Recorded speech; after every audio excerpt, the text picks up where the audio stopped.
Na aula passada, nós utilizamos a cláusula if para poder dar um pouco mais de vida ao nosso jogo de dados. Quando o jogador acerta, a gente mostra uma mensagem e quando ele erra, nós mostramos outra mensagem. Ou seja, o nosso código ele se divide. Vamos entender o que aconteceu. A cláusula if nos permite tomar decisões e dividir o nosso código em caminhos diferentes. Em várias linguagens existe esse tipo de cláusula. Isso existe em Java, C, Python, Basic, C Sharp, etc.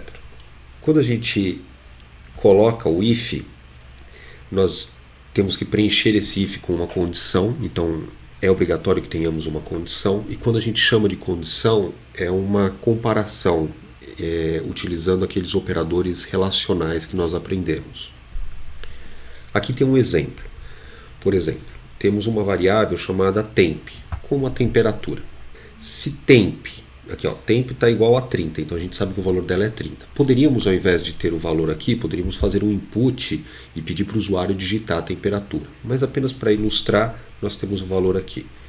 Se temp for maior do que 25, ou seja, se o valor de temp for tipo 26, 27, 28, 29 e daí em diante, ele vai mostrar na tela que está calor. E depois, fim do programa. Essa mensagem está calor só aparece se a temperatura for maior que 25. E o fim do programa será exibido sempre, independente da temperatura ser maior ou menor ou igual. No bloco if, nós vimos que também tem uma cláusula chamada else, que ela pode ser executada, que ela deve ser executada junto com o if, então ela fica na mesma indentação que o if.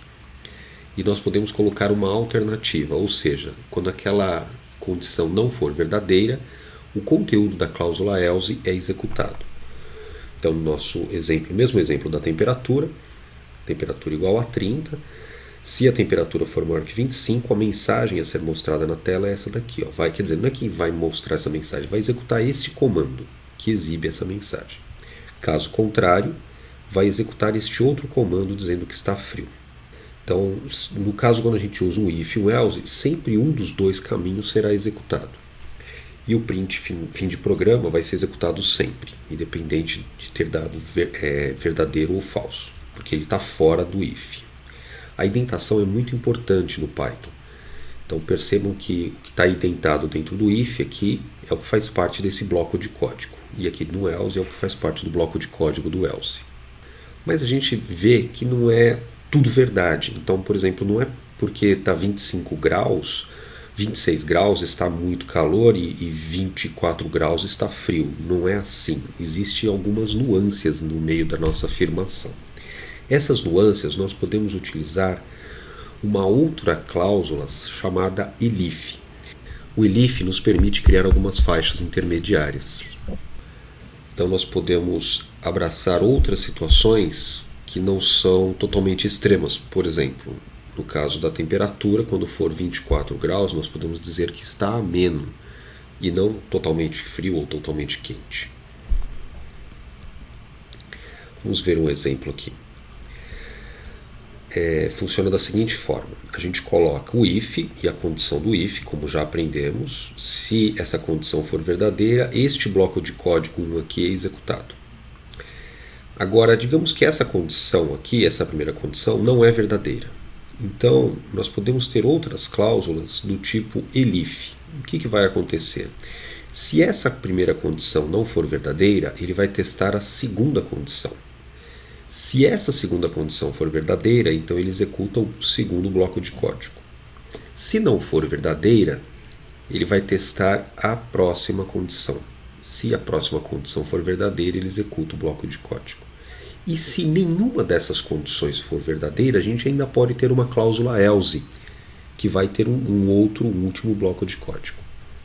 A quantidade de blocos que a gente pode colocar no elif é ilimitada. Você pode fazer quantos elifs você quiser. Por um conselho de programador, não crie muitos elifs, porque isso dificulta a legibilidade do seu código. Vamos aplicar esse elif naquele mesmo exemplo de temperatura. Início do programa, eu mudei aqui a temperatura, em vez de 19 eu botei 21.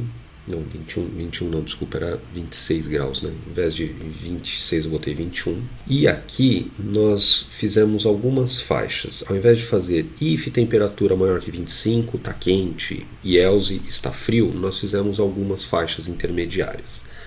Para criar essas faixas intermediárias, nós usamos duas expressões relacionais. Então a gente compara o temp primeiro com menos 10. Se isso aqui for positivo, então se o tempo for maior que menos 10, então quer dizer que ele já é maior que menos 10 graus. E se temp for menor que zero, ou seja, ele está entre menos 10 e zero. Então se ele estiver nessa faixa, a gente vai dizer que a mensagem está congelando, né? Vamos executar esse código aqui. Se isso aqui não for verdade, que não é verdade, o tempo é 21, então isso aqui não é verdade, então ele não vai executar o congelando, ele vai testar a outra cláusula. Se o tempo for maior que 0 e menor que 10, ou seja, se ele estiver entre 0 e 9, 9.99, então ele vai exibir que está frio. Mas também não é verdade, isso aqui também vai avaliar para false, porque o tempo é 21. Então se o tempo, ele vai vir para outra condição, então pulou essa primeira, não executou isso, pulou essa segunda, não executou isso, vai para testar a terceira. Se o tempo estiver entre 10 e 20, então vai dizer que está suavemente frio. Como também não é verdade, isso aqui ele pula também essa condição, então vai testar essa de baixo aqui. Se o tempo estiver entre 20 e 30, vai dizer que está agradável.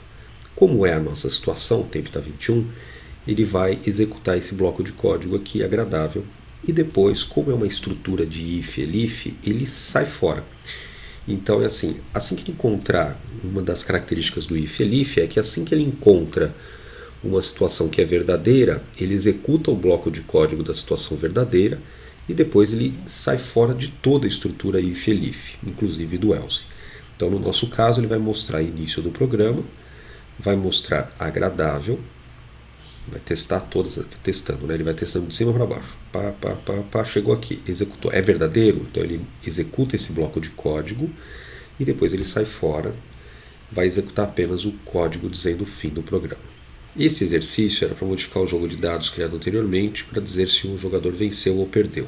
Mas esse aqui a gente já fez. Existe um outro exercício que é chamado Conselheiro do Jogo de 21. Esse exercício, não é para você criar um jogo de 21, é apenas um conselheiro. Então imagine que você tem algumas cartas na mão, você como usuário vai somar o valor dessas cartas, e aí o seu programa no computador ele vai apenas perguntar qual é o valor das cartas, a soma das cartas que você tem na mão. Então o usuário vai digitar, o jogador, né, vai digitar assim, tenho 17 pontos. Este programa vai pegar essa pontuação total e vai passar nessas regrinhas aqui.